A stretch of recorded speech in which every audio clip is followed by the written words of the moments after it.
Hello everyone, and welcome back to another episode of Feed the Beasts.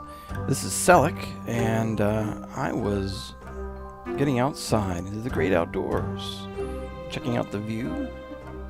I've been holed up in my volcano quite a bit lately, so I thought I might come out and look at the glacier and the snow and the nice autumn biome there, little green plains biome, I guess.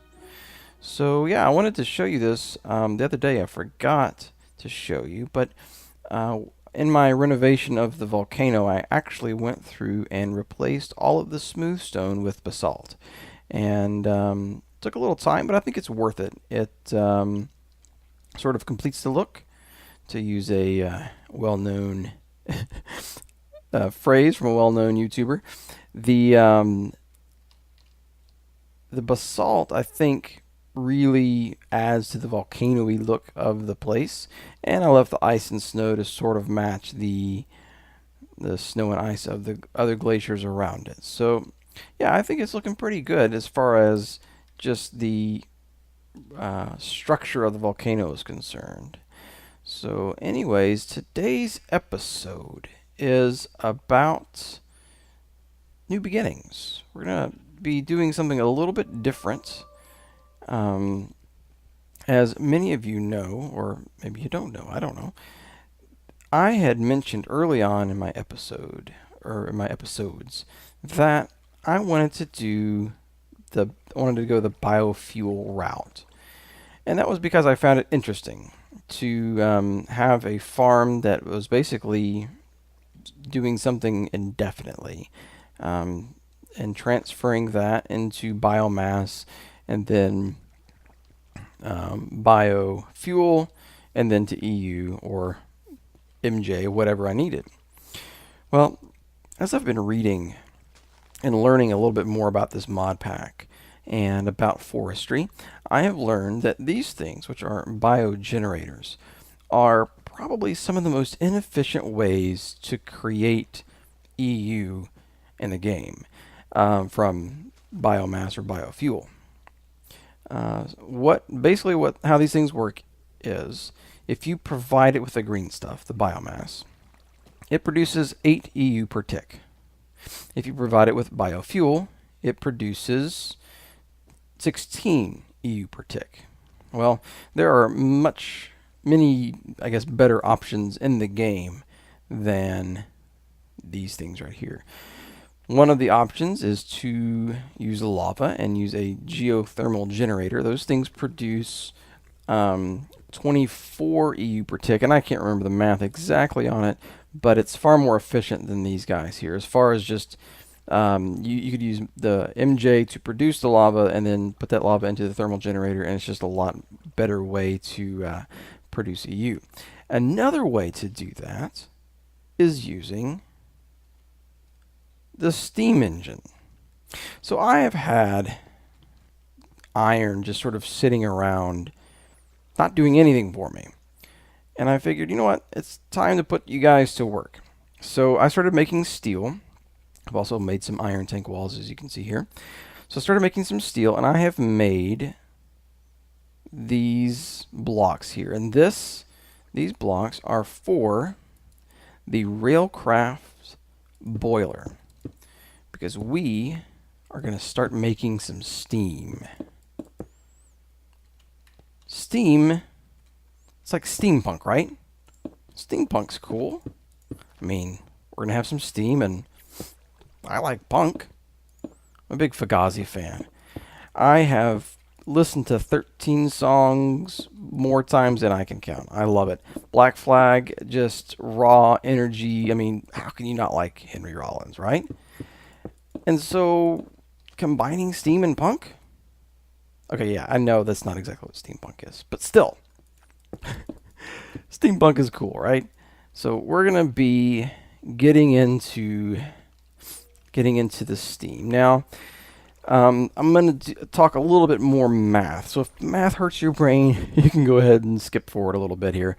But this is what I understand, how I understand this works. When you feed this boiler biofuel, it considers biofuel And I don't know exactly how this works, but I've been trying to decrypt the Railcraft wiki.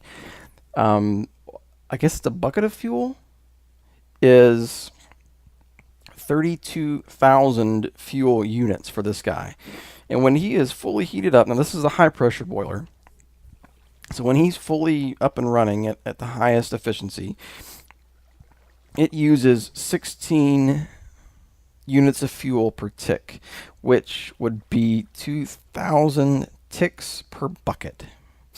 It puts out 700, it puts out 20, yes, 20 steam per block. So this is a 36 block structure, so 720 steam per tick. You can use the steam turbine, which is a part of the Railcraft mod, and it consumes 320 steam per tick and produces 100 EU per tick. So there's a whole lot of converting happening there, but when it comes down to it, it's a much more efficient way and cooler way of producing EU than using these biogenerators. Now, I believe you can put the steam to the magma crucible, not the magma, yeah, the steam to industrial steam engines, which create MJ, which then we could use a magma crucible like we have here, that would then be fed into the geothermal generator, and that would produce EU. But I think I'm much more interested in using the steam as a direct translation. And I've got lots of iron. And if worst comes to worst, we can just make ourselves an iron farm. That's not a big deal, especially in Feed the Beast. So today, what we're going to be doing, we're going to be getting this guy up and running. I'm going to be using some new pipes. If you're not familiar with these are called liquid ducts. They are, my understanding is they're an upgrade to the Buildcraft type of pipe. They're very efficient in their flow rates, and you can't accidentally connect them. We're going to be experimenting with them today. I'm going to be learning about them as we go. So yeah, we're going to be using the liquid ducts, and we're going to be replacing these guys. These are biogas engines, and they produce 5 MJ per tick. They're fairly efficient. I believe 1 bucket of biomass produces 50,000 MJ. But if we feed that to here, to there, back again to some industrial steam engines that put out 8 MJ per tick, which would, if we put 3 of them, that'd be about what this is, this is an array of 5. So this is 25 MJ per tick. 3 industrial steam engines, that is 24 MJ per tick. And it uses this green stuff much more efficiently. I think it's about 72% more efficient. That's according to my calculations, which could totally be wrong. So yeah, I'm going to build myself some industrial steam engines, and then we're gonna put these things into use. All right, I have the engines built. But before I forget, I wanted to talk a little bit about this cool contraption here. Now, some of you may know what this is, or maybe many of you do, but for those who don't, this is the Traincraft Train Workbench. And what this allows you to do is make some pretty cool things. Now, in Railcraft, you are given this cool thing here called the blast furnace, and you can make steel with it. And though it's a pretty cool device, it's pretty slow, almost painfully slow. You have to provide it with charcoal or this coal coke, and you can smelt your iron and it makes it into steel. But a much faster and much more efficient way of making steel is using this train workbench. Now, again, for those of you who don't know, how you make this is you take some coal and you put 4 like this, and it will make 4 coal dust. We're going to go ahead and make, oops, we can't do that. We're going to do this. We're going to make 8 coal dust, take some obsidian, and surround it with the coal dust. And this gives us graphite.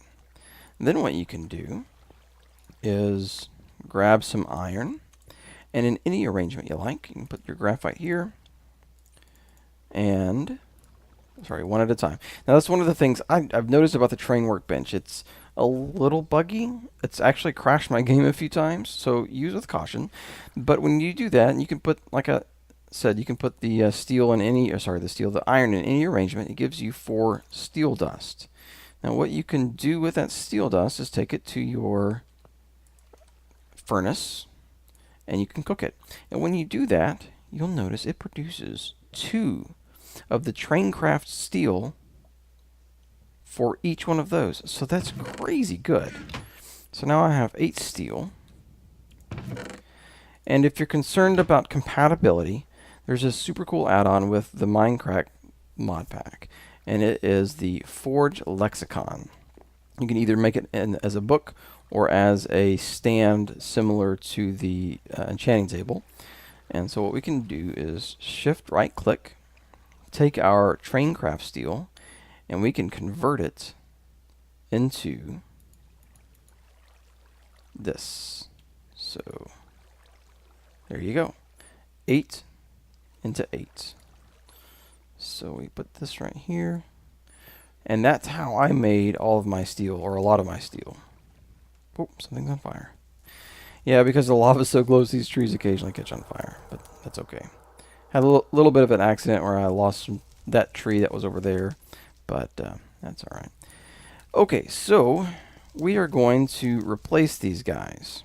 I think I have plenty. Oh yeah, this is totally full. So we can get rid of these. Oop. And put that back.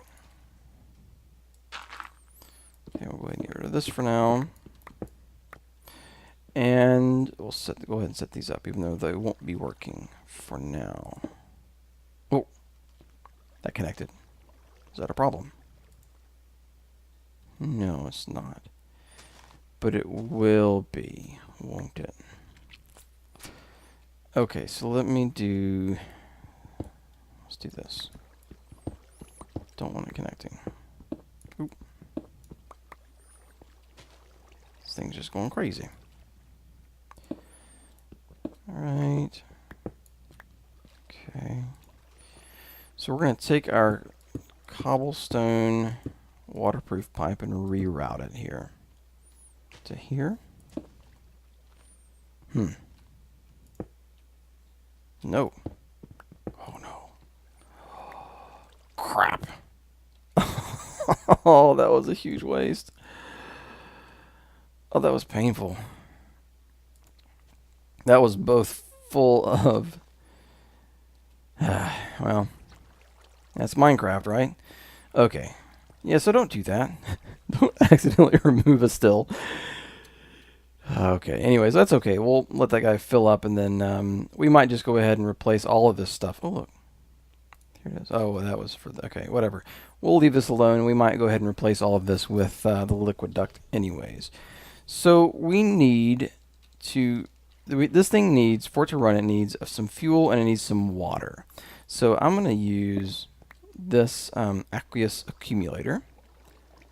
And now this is the tricky part. Let me show you something. If you put it here, you see it starts to fill up already. But the moment you try to place another one on top of it, it won't, because it considers this to be 2 different types now. Now that this has been claimed by water and this is empty, the mechanics of this mod say, hey, you're different, so you cannot go together, which is pretty cool when you're using things like you're wanting to run, say, lava or water or biofuel or whatever you're wanting to run steam side by side. You can actually pretty, I guess, tightly configure it, and that's good. So to run this to our water, we're actually going to start here. Go this. I don't believe that will come out. And there. Sweet. Okay, so that's going to be putting water into here. Now, another thing I learned is that these are actually compatible. We can attach these if we want to, but we don't want to do that. We're going to actually, let's go ahead and replace these as well. We'll just keep going. Now, for these to work, and by these I mean the liquid duct pipes. For the liquid duct pipes to work, you need a redstone signal. And I'm still not saying it right. This needs to pump out biofuel here. We're full of, our inventory is full. Okay, let's go here. Oops. Wow. Too much obsidian. Or maybe not enough room. Okay, we'll keep that because we're going to need it for later. Guess this can go somewhere. I don't know why I have that in here. Okay. So what was I saying? Oh yeah, to pump out the liquid, whatever liquid you're going to be pulling out, you need a redstone signal. So we will put redstone signal underneath both of these. Okay. And we need to go backwards. So you're going to need a redstone signal. Okay, go. Too slow. There we go. Oops, too fast. Okay, you're going to go put the marble back. Put some stone down. Put this back. And put our redstone torch down. So now we're going to run this, and I don't think it will come out yet. No, okay, good. So we have to actually tell it to come out with the wrench. And so we're going to go up into our steam, our boiler, come around to go back in, and I just have this going around, so if there is any excess, it will just stay in here.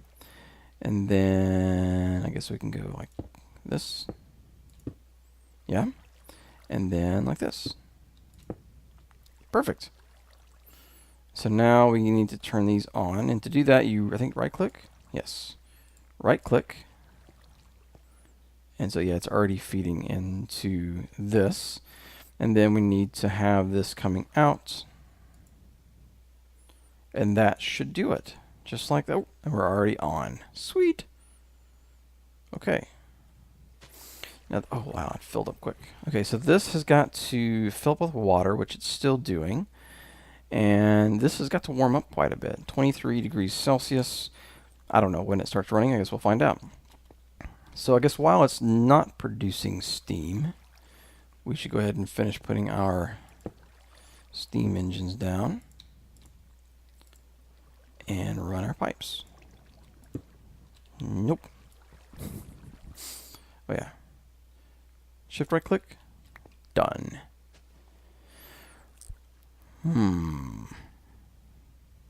Okay. Well, let me just go ahead and, while I'm at it, right? Just go ahead and do this. I'm going to, off camera, I'm going to go ahead and replace this pipe here all the way back to this tank. And then hopefully by that time we'll have some steam being generated. Okay, so I have everything sort of set up here. I love how these things work with the Buildcraft pipes as well. So this is pumping out, but right now we are not doing anything yet over here. I think we're still a little too cool. And our because we don't have any power yet, or right now, we're just sort of waiting for this thing to heat up. It is currently at 83 degrees Celsius. I don't know what that means. I guess boiling is 100, right? So maybe once it gets to there, we'll start seeing some steam. Now, I don't know if I mentioned this before, but when this thing is cold, it uses almost 8 times the amount of fuel that it normally does. The way it works is it has a multiplier of 8 minus 8 times the percentage of heat that this thing has. This thing can go up to 1,000 heat. So we've got a long ways to go to have any level of real efficiency with it. But I think once it's up and running, it should work pretty well. Let's get some food in here. You know, I was gonna say, I was looking at this right here. One of the things I love, I guess that keeps me coming back to the game, it's so addicting about the game, is when I start feeling like I know like my next steps and all the things that I have to do. It's a feeling of being, I guess, giddy, excited, overwhelmed, but like in a good way. There is just so much to this game, so many things to learn, so many things to do. Come on now, tell me. 93, so we're close. I think we're close. We should see steam coming out any moment now. And I don't believe these things have to be powered, because as long as something is pushing it out, like the aqueous accumulator, aqueous, not aqueous, aqueous accumulator, as long as it's pushing something out, you don't actually have to provide a signal. That's my understanding. So let's see, 96, almost there. Okay, I'm getting impatient. It's like when you know you're getting something in the mail and you keep going back and checking the mailbox over and over again. Or you go to the tracking website and you keep looking to see if it's been delivered. And go. Oh, yeah, let's go ahead and put, I guess we can go ahead and put these things. Let's see, I need some more of my brick. Go ahead and power those guys up so that they are ready. Get that, okay. Get everything I need. No steam, okay. Need some redstone. 3, and I'll put the switch over here this time. The lever. Okay, so it's ready. Now, another thing that oh look, here it is. Okay, so you should be coming out. Unless I did something wrong. Maybe it has to be at full capacity? We'll see. Oh, there it is. Sweet. Oh, they're going. It's building up. So yeah, it should be at 8 MJ. So the way I understand this works is each pipe can pull, I want to say the max is 40 steam. So you need 3 outputs. If I just had 2, yeah, if I just had 2, I think we can do this. Do a demonstration here. Did I get all of it? There it is. Okay, we'll see if that changed anything down here. It didn't. Still doing 8. Okay, well, maybe my understanding was wrong. Oh, is it dropping? It is. Look. Okay, so yeah. When you just have one of these, that's enough to supply 1 at full capacity. But it, yeah, it says dropping there. So but it can't do 3 at full capacity. So to get all 3 at full capacity, you actually have to have 3 outputs. And then I think I can join these together now that they are of the same type. Yeah. So I'm just right clicking, no shifting or anything, and they're joined. So now we should see this go up again. Yep. It's already filled up. Cool. Now these guys should be working. And they are. Excellent. Well, the faster this thing heats up, the better, I think. But, you know, I'm pretty happy with this. I don't know how sustainable it is. I don't know how this is going to balance out. Before, unless I was really taxing this thing, like if I were, you know, maybe running this guy at full blast or the electrolyzer at full blast or cooking a whole lot of things, these 3, I can't count, 4 actually kept up fairly well. And occasionally they would run dry and I'd have to wait. but they did pretty well. Now with this thing, maybe the Railcraft Wiki's right. This is probably a little too excessive for my use. But I do know you can store this stuff, and that's why part of the reason why I was making these iron tanks. I want to start thinking about. That doesn't help. Start thinking about where I want to place these in the volcano. I think I'm going to be having. This is, I think, going to be where I'm going to start putting storage here, and I have some pretty cool ideas for that. Maybe next episode we'll be able to get to it. Some pretty neat things I have in mind for our storage, and then our factory floor is going to be sort of scattered all over the sky here, and this is going to be our forest floor for forest type things, I guess. And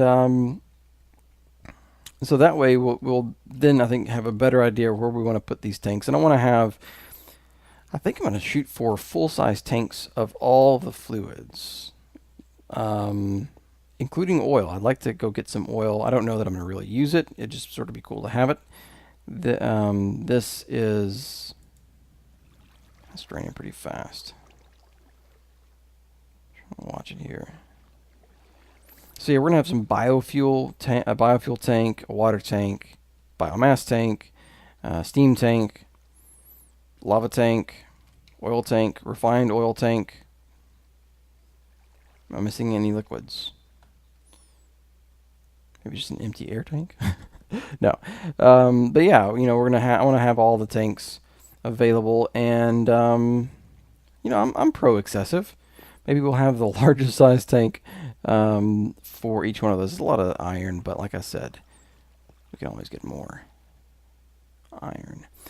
So, but you know what? I think that's gonna do it for this part of the episode.